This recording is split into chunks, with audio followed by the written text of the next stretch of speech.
Annika Kukkonen, Suomi otti erittäin tärkeän EM-karsintavoiton Slovakiasta. Minkälainen fiilis kentällä tänään oli?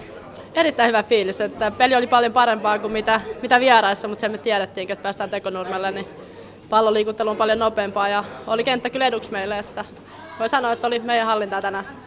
Pelasit ainakin katsomon mielestä erittäin hyvin siinä keskikentällä. Minkälainen oma tunnelma oli?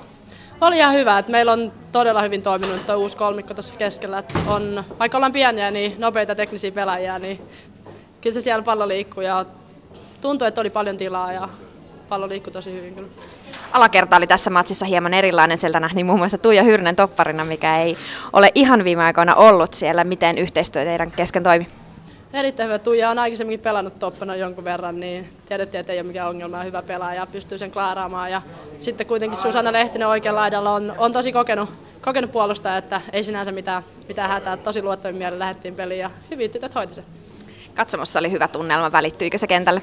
Välittyy todellakin. On ihana saada. Varsinkin kun on noita pienempiä tyttöjä, niin jaksaa kannustaa, niin ihan sairaan hyvä fiilis, että on yleisöä katsomassa.